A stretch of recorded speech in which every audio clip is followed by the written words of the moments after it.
Assalamu alaikum and welcome back to another episode of Drawing Room Discussions with Ahmed and Ahmed. Pakistan की economy जो है उसको support मिले काफ़ी ज़्यादा उससे। और बेहतर से बेहतर हो क्योंकि देखिए रीमर खान क्योंकि हम यहाँ रहने वाले हैं और हमें नज़र आता है कि दिन ब दिन यहाँ रियल स्टेट की वैल्यू बढ़ती जा रही है और साथ ही साथ कंस्ट्रक्शन बहुत बेहतर हो रही है and thanks to Ittehad group जिन्होंने यहाँ अपना लॉन्च किया एक प्रॉपर गेटेड कम्युनिटी और अंडरग्राउंड वायरिंग के साथ एक सोसाइटी। फिर यहाँ और भी बहुत सारे लोकल लेवल पे लोग हैं जिन्होंने यहाँ अपने काम शुरू किए हैं। ये basically this video is not sponsored by anyone, ये हम सिर्फ बता रहे हैं आपको कि रीमर खान के स्टार्ट्स और यहाँ कौन कौन से ऐसे प्रोजेक्ट्स हैं। बाकी अल्हम्दुलिल्लाह सेफ सिटी का इनका एक सिस्टम था वो यहाँ शुरू हो चुका है। उसके बाद फिर सादिकाबाद में सेफ सिटी बड़ा अरूज पे है। मतलब वहाँ लोग तो एक तो वहाँ लोगों का एक बड़ा अच्छा है कि बहुत ज़्यादा वेल कनेक्टेड हैं आपस में, बिरादरीज़म भी अब अरूज पे है और साथ ही साथ ये कि वो मिलकर आपस में अपने शहर को कहीं ना कहीं जहाँ हो सकता है वो बेहतर कर रहे होते हैं। बाकी नए प्रोजेक्ट्स भी बहुत ज़्यादा आ रहे हैं। तो अहमद तेरे से मैं ये पूछना चाहूँगा कि रीमर खान शहर को किधर देखते हैं हम 2030 2040 50 के अंदर? यार क्राउडेड क्राउडेड ना? Sadly extremely crowded. जो पता है ये भी देख के बड़ा दुख होता है कि टाउन प्लानिंग कमेटीज़ या अथॉरिटीज़ किधर हैं। रिहायशी इलाके लोग घर तोड़ तोड़ के दुकानें बना रहे हैं जी, शॉपिंग मॉल्स बन रहे हैं, कोई प्लानिंग हुकूमत की तरफ से नज़र नहीं आती। जो खाली इलाके पड़े हैं उनको कोई तवज्जो नहीं दे रहा, और जो ज़रूरी ज़मीनें हैं वहाँ पे सोसाइटीज़ बन रही हैं, जहाँ घर थे वहाँ दुकानें बन रही हैं। एक अजीब सा गोल चक्कर चल रहा है कि जो ज़मीन जिस पे जो काम नहीं होना चाहिए वहाँ पे वो काम हो रहा है। तो शहर बहुत ज़्यादा मतलब कंजस्टेड होता जा रहा है। पहले मुझे अच्छी तरह याद है, ठीक ठाक रश में भी ट्रैफिक चौक नहीं होता था, यानी ट्रैफिक जैम। मैं जब कराची नहीं गया था या लाहौर नहीं गया था मुझे पता ही नहीं था कि ट्रैफिक जैम भी कोई चीज़ होती है। शहर में सिग्नल का यहाँ कोई कॉन्सेप्ट ही नहीं था क्योंकि ट्रैफिक का फ्लो बड़ा स्मूथ होता था। लेकिन अब इस तरह का हो गया है कि एक तो कुछ ऐसी जगहें हैं जहाँ स्कूल की जब छुट्टी होती है तो वो बड़ा बुरा ट्रैफिक वहाँ चौक कर जाता है।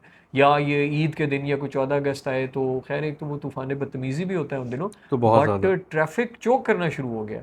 और वही बात है कि यार जब आप अपने आपने प्लान ही नहीं कर रहे आप कि भाई शहर को किस तरफ बढ़ना चाहिए किस तरफ नहीं बढ़ना चाहिए, कौन सी गैर आबाद ज़मीनें हैं जहाँ रेजिडेंशियल वो बनने चाहिए, आबाद ज़मीनों पे ज़राअत होनी चाहिए, ये जब आपके अंदर कोई विजन कोई सेंस ही नहीं है किसी बंदे के अंदर, तो फिर यही होगा यार कि हमारे जो सरसब्ज इलाके थे वो कंक्रीट जंगल्स बनते जाएंगे। शहर जो है वहाँ शदीद ट्रैफिक का रश और हुजूम होता जाएगा, और एक वो सरेनिटी या कामनेस और जो पीस थी वो आहिस्ता आहिस्ता ख़त्म होती जा रही है। तो 2030 तक अल्लाह करे कि यार कोई अच्छे को विजन वाले लोग आएँ और प्रॉपर इन चीज़ों की प्लानिंग की जाए। 2030 तक रहीमा खान तो शायद इधर हो, लेकिन मैं सोच रहा हूँ यार कि जो है ना कोई पुरसकून मज़ीद जगह जो है तलाश करके वहाँ मूव कर जाऊँ। नहीं, अभी यहाँ बड़ा कॉन्सेप्ट शुरू हो गया कि लोग ज़्यादातर शहरों से निकल निकल के, हालांकि अभी इतनी वो पॉपुलेशन ज़्यादा इंक्रीज़ नहीं है। मतलब अभी भी लोग गांव देहातों में रहते हैं। बहुत कम जो जो लोग हैं वो अब सोसाइटीज़ में शिफ्ट हो रहे हैं, मगर अभी भी लोग ऐसे हैं जो अपने गांव में फार्म हाउसेस में रहना पसंद करते हैं। वो कहते हैं शहर करीब है, 5-10 मिनट में आप पहुंच जाते हैं। अब हार्डली रीमर खान टू सादिकाबाद कितना टाइम लगता है? आप जब एयरपोर्ट रोड से जाते हैं, अब तो रोड भी फर्स्ट क्लास बन गई है, तो राउंड अबाउट कोई 15 से 20 मिनट के अंदर आप पहुंच जाते हैं। मगर वो वाली आपकी बात सही है बिल्कुल अहमद के जो आगे क्राउडी जो इन्वायरमेंट होती जा रही है रीमर खान की, वो बहुत ज़्यादा अलार्मिंग है। क्योंकि हमारी ये छोटा सा शहर है, ज़्यादा बड़ा नहीं है। मतलब लाहौर जैसा शहर को हैंडल करना मुश्किल है कि वहाँ, क्योंकि बहुत सारी जो है वो सोसाइटीज़ और चीज़ें हो रही हैं। तो इन चीज़ों को बड़ा हमें देखना चाहिए कि रीमर खान ज़िले की भी इंतज़ामिया को, कि बेसिकली ये अगर आप अभी ना कंट्रोल कर पाए तो कल को इधर जब हाई राइज बिल्डिंग शुरू हो गई और निकासी के निज़ाम ठीक ना होए। अभी भी कुछ ऐसी ऐसी कॉलोनीज़ हैं जहाँ सीवरेज का निज़ाम ठीक नहीं है। वहाँ मतलब आपको रोडों पे जगह जगह आपको सारा मतलब खुला पड़ा होता है निज़ाम, इसी और तरह ही लोग है। अपने जा रहे हैं, रोज़मर्रा के काम कर रहे हैं। बाय द वे यहाँ प्रेगनेंसी के बाद सबसे ज़्यादा डेथ टोल भी है कि जो हमारी ख़वातीन जो गांव देहातों में रहती हैं, जो जिनका ऑपरेशन होना होता है या जो टर्मिनोलॉजी में सी सेक्शन कहते हैं या बाकी नॉर्मल डिलीवरीज़ हैं, वो यहाँ बहुत ज़्यादा हाई रेट है क्योंकि यहाँ उतना सैनिटेशन का निज़ाम नहीं है और लोग ज़्यादातर इतने एजुकेटेड नहीं है जो रूरल एरियाज़ में है, क्योंकि उनका अभी तक ये दिमाग है कि हम घर पे करेंगे। तो ये भी एक हमारी हुकूमत को चाहिए कि बाकायदा एक पूरा निज़ाम बनाया जाए और वो घरों तर घर जो है लोग जाएं, उनको आगाही दें ताकि उनके बच्चे और वो खुद भी महफूज रहें। सबसे बड़ी चीज़ है। फिर यार बहुत अरसे से जिस चीज़ की हमारे डिस्ट्रिक्ट को सबसे ज़्यादा ज़रूरत है वो एक और गवर्नमेंट हॉस्पिटल है, क्योंकि ऑलमोस्ट सिंध के सारे लोग रेफ़र होके यहाँ आते हैं और बलूचिस्तान के भी काफ़ी लोग रेफ़र होके बहुत यहाँ आते क्राउडी हैं। हो जाता है। तो हॉस्पिटल जो है ना वो शदीद ज़रूरत है कि मेन KLP पे एक और गवर्नमेंट हॉस्पिटल बनाया जाए फ़ौरन।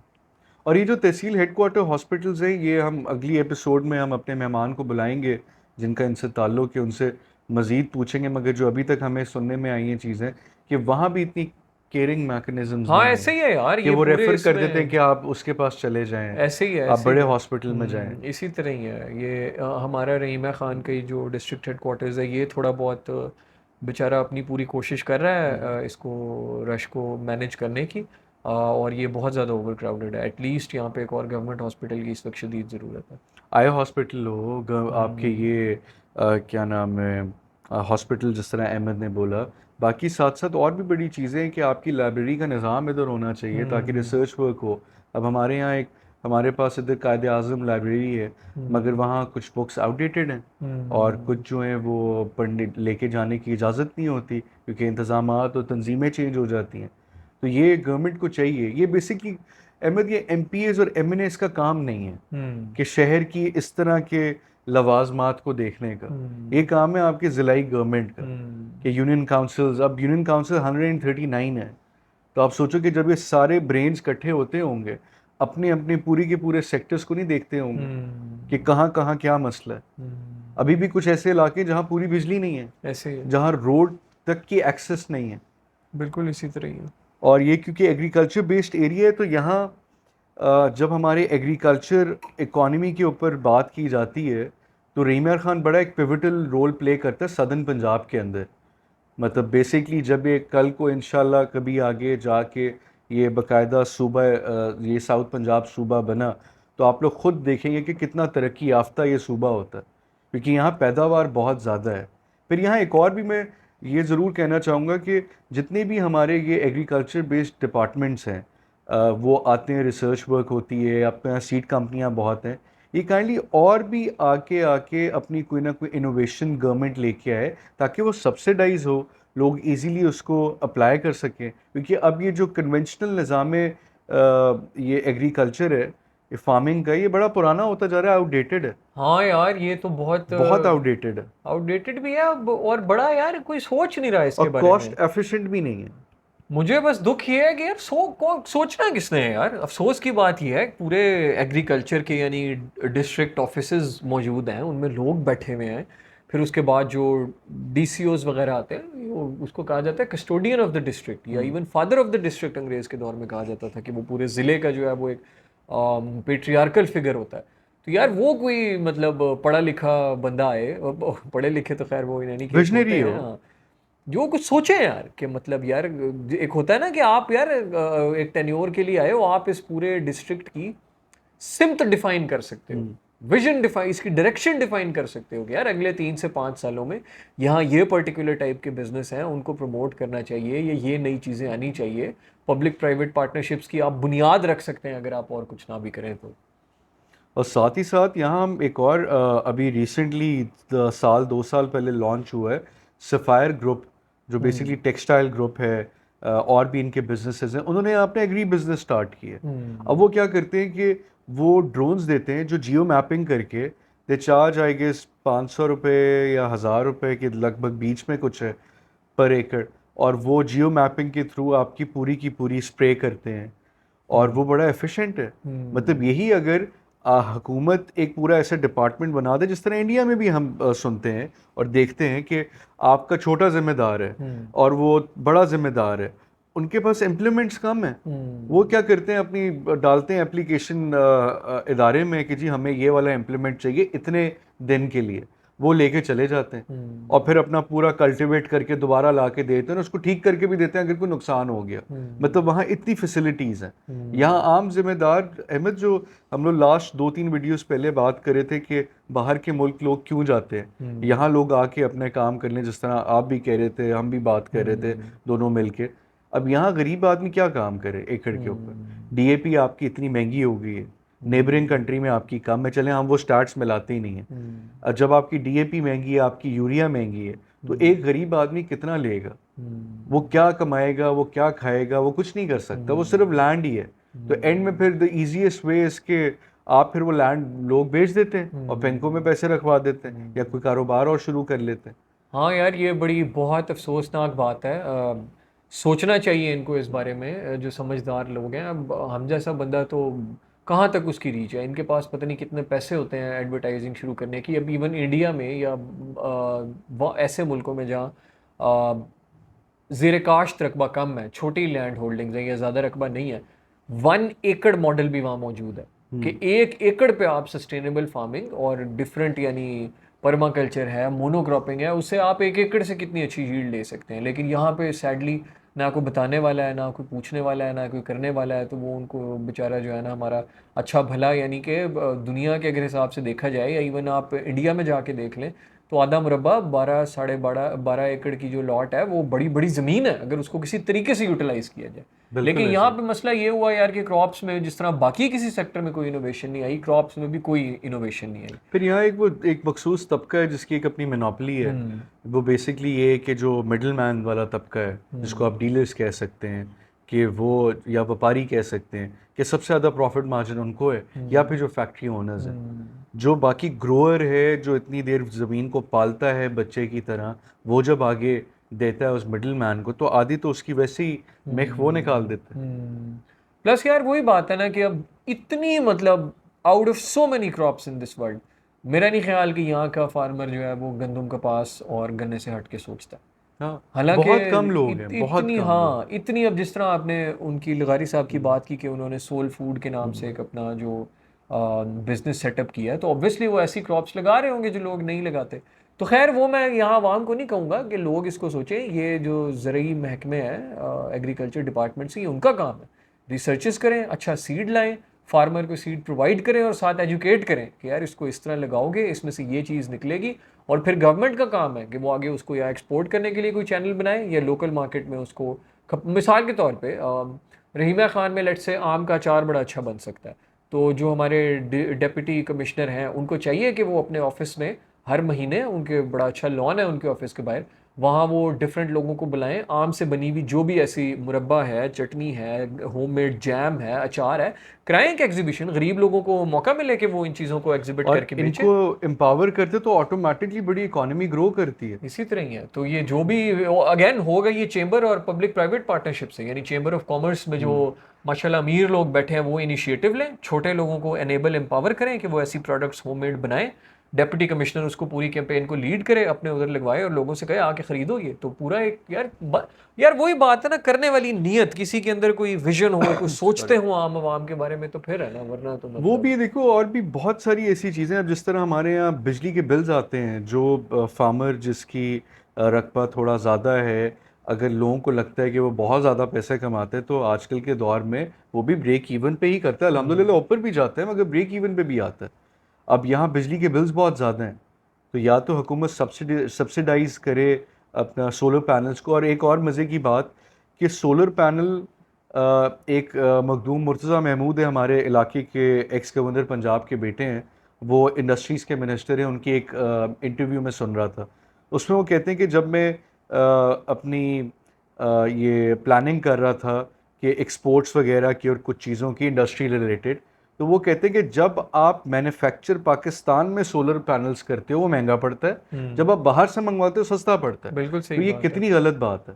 और ये बड़ा उन्होंने अच्छा एक पॉइंट उठाया कि हमारे यहाँ जितना सूरज की गर्माइश पड़ती है, अगर इस एरिया में प्रॉपर हर बंदे को ये सोलर पैनल्स दिए जाएं और बाकायदा दिए, नहीं तो एक नॉर्मल इंस्टॉलमेंट प्लान में उठाया जाए, तो क्या क्या भाई आपकी फसल में हम सर्टेन अमाउंट इतने साल तक काटते रहेंगे, उसमें क्या रिन्यूएबल एनर्जी भी बनेगी, साथ साथ जिस तरह ये भट्टों वालों के ऊपर जो ये ब्रिक लिन्स हैं, इनके ऊपर जो बाकायदा एक क्रैकडाउन हुआ था कि बहुत ज़्यादा पोल्यूशन फैला रहे हैं, इन्होंने भी तो बाद में मशीन्स लगाई ना अपने ऊपर।